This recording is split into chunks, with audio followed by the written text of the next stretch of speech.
Hello again and welcome back to My 2 Kilos.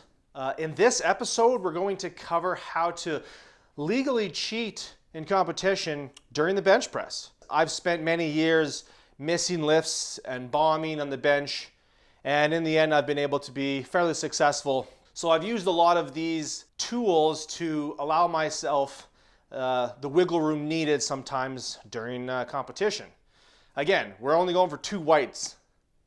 3 weights, you're just showing off.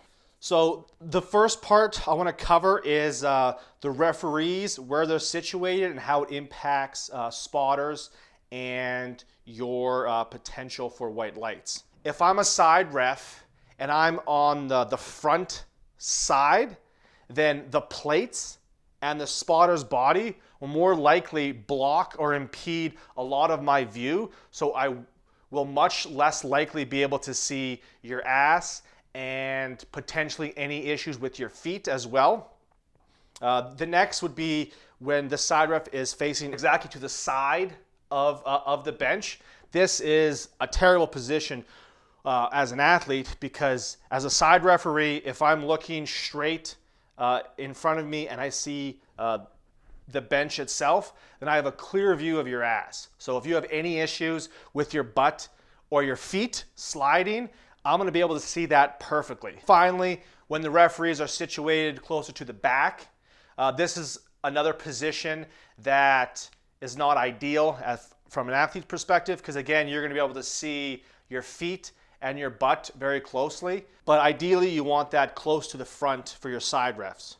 Now, the next part is the technical loopholes. So this is kind of my favorite way to maximize the bench press in competition.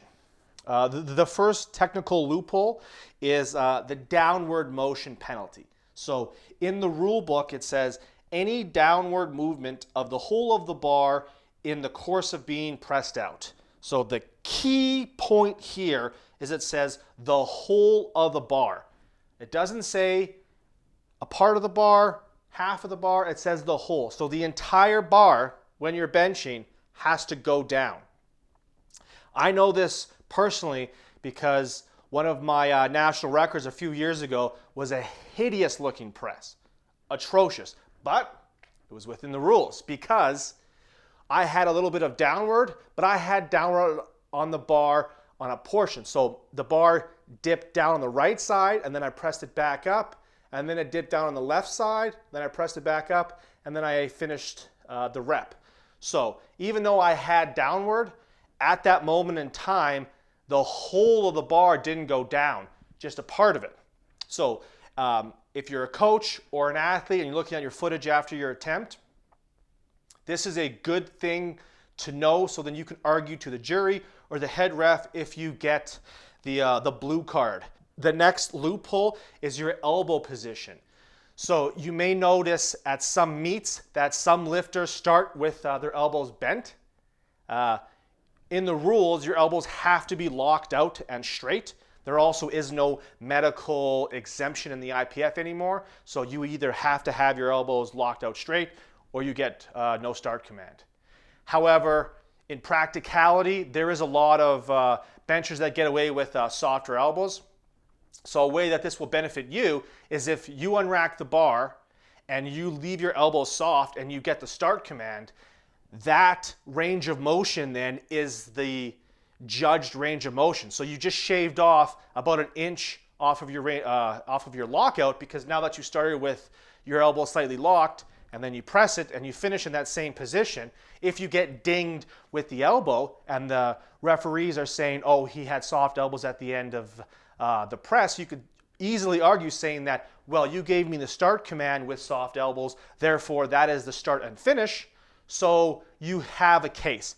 Whether you get it or not, you know, realistically, you're still flipping a coin, but having that information in your arsenal will help you garner those iffy calls. So in the IPF, you can't have your feet roll or lift off the ground during the bench press, but your feet can slide. So if your foot slides mid-rep, you should still get white lights. There's nothing advantageous about having your feet slide during the rep, but if you get a technical fail and the referees say, oh, it's because your foot moved, then you know that that's incorrect because the IPF allows lateral foot movement on the ground. The best way to prevent this is with your water bottle or your Gatorade, or maybe it's sticky orange juice or sticky apple juice. You just pour a little bit on the ground and then you step on it, and that little bit of moisture is really going to help lock in your feet when you're benching. You should be doing this during training as well, but especially in competition, definitely wet and dampen the bottom of your shoes so your feet will be more likely to stick and catch in the carpet. There is a rule that says you cannot have any type of sticky or adhesive stuff on the bottom of your shoes, but water is 100% legal. Juice and stuff like that, maybe not, but hey, warm-up room's pretty messy. Maybe you just walk through a puddle. Who knows? It happens. Something I want to note is do not wear Converse or Chucks shoes when you're bench pressing. Let me say that again. Do not wear Converse when benching. Why? Because as the Converse shoe wears, it starts to peel and warp upwards, so then the sole becomes more visible. So even if your foot is flat on the ground, that shoe may give the illusion that your foot is lifted, and referees cannot give you a start command if your feet are not completely on the ground. I've seen this time and time again. I tell all of my athletes, get rid of the Converse. If you want flat shoes, that's 100% okay as a bench presser, but you got to find shoes that have a more sturdier sole, so when your feet are planted on the ground, there is no warping or tilting of the shoe itself. The next thing is something that's near and dear to my heart, is timing the press command. So this is kind of one of my favorite ways to skirt the rules. 30% of the time, it works about 100% of the time. But basically what you do is when you bring the bar down and you're waiting for the press command, you want to anticipate when you think the referee is going to say press. I've probably done it around 8 or 9 times in competition, and I've maybe got away with it 2 or 3 times.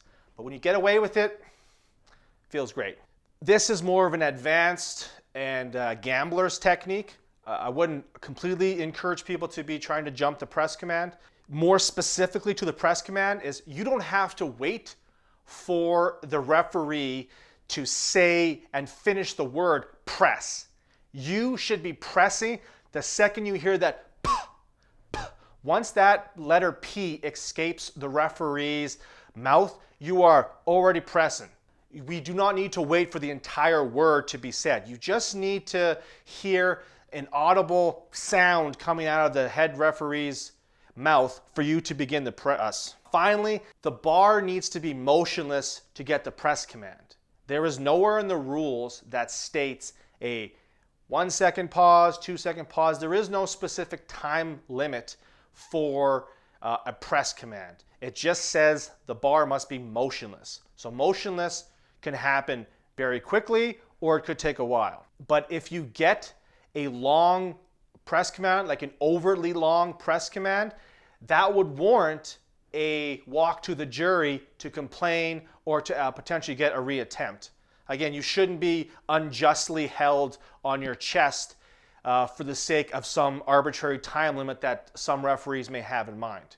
I'm all for high standard of the pause, but we don't need to be punishing athletes with a 1 or 2 count pause just for the sake of this arbitrary elitism.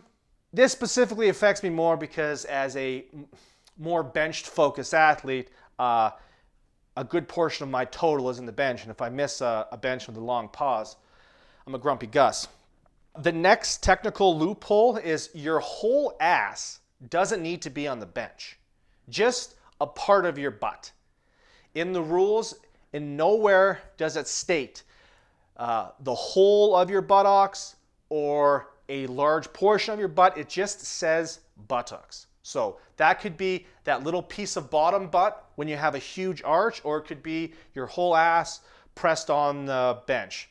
If you have a big arch and maybe you're getting some flack from referees at the meet day, as long as you can confidently see a little bit of your butt in contact with the bench, that should be no problem at all. So moving into the singlets now, a key component for bench pressing in competition is you should be wearing dark colors in the bench.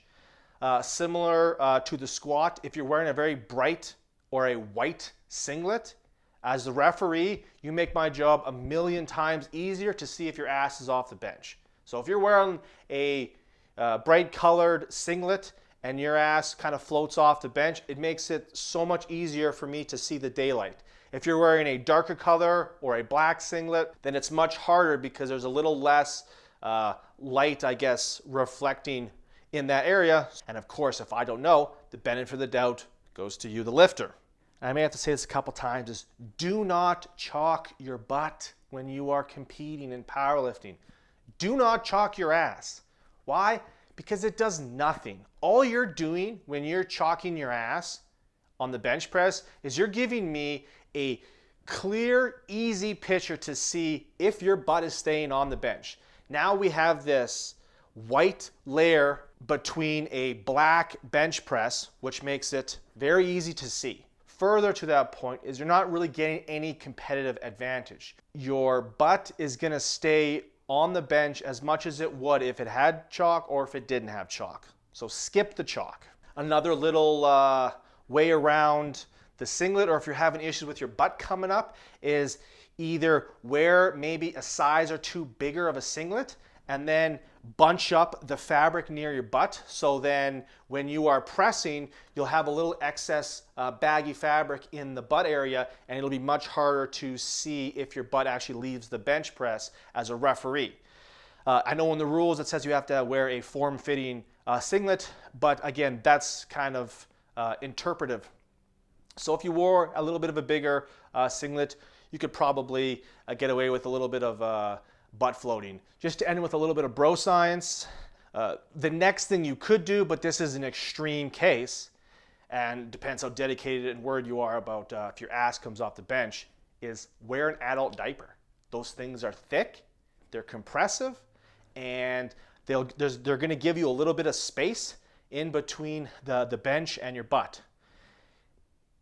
Whatever it takes, you know?